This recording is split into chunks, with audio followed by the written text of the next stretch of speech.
DGP વિકાસ સહાયના એક્સટેન્શનનો આવતીકાલે અંતિમ દિવસ છે। 6 મહિનાના એક્સટેન્શનનો સમય આવતીકાલે પૂર્ણ થશે। વિકાસ સહાયને ફરી એક્સટેન્શન મળે છે કે નહીં તેના પર સૌ કોઈની નજર છે। નવા વર્ષે રાજ્યને નવા ડીજીપી મળે છે કે કેમ તેના પર નજર છે। 3 આઈપીએસ અધિકારીના નામે ડીજીપીની રેસમાં આગળ છે।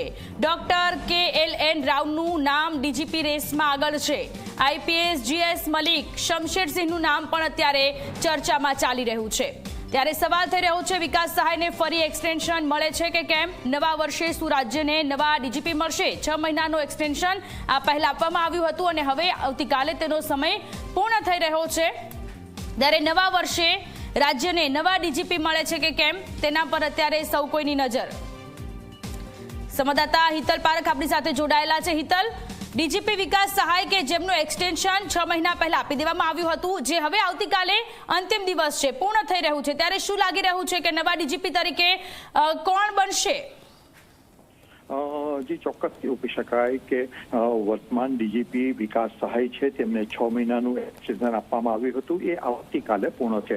અત્યારે જે શક્યતાઓ જોવામાં આવી રહી છે, એક પ્રથમ શક્યતા એ છે કે વધુ 3 મહિનાનું એક્સટેન્શન આપવામાં આવે, પણ આ શક્યતાઓ સૂત્રો દ્વારા નકારવામાં આવી રહી છે કે આ પ્રકારની કોઈ ઘટના નથી થવાની। આ વખતે નવા ડીજીપી ગુજરાતને મળશે એ લગભગ નિશ્ચિત માનવામાં આવી રહ્યું છે।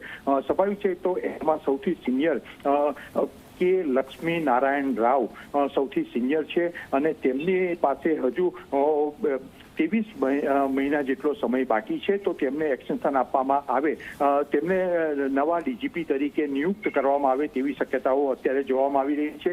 ત્યાર પછી અમદાવાદના પોલીસ કમિશનર જ્ઞાનેન્દ્રસિંહ મલિક છે તેમનું નામ છે અને ત્રીજા નંબરે જે પોલીસ ભરતી બોર્ડના ચેરમેન છે મિર્ઝા ગોટુ તેમનું નામ છે। પણ મોટાભાગની શક્યતાઓ અત્યારે જોવામાં આવી રહી છે કે KN રાવ છે તેમને જો રાજ્યના નવા ડીજીપી બનાવી શકાય છે। આજે મોડી રાત સુધીમાં સત્તાવાર ઓર્ડર થાય તેવી શક્યતાઓ પણ માનવામાં આવી રહી છે। જી આભાર તમામ વિગતો માટે।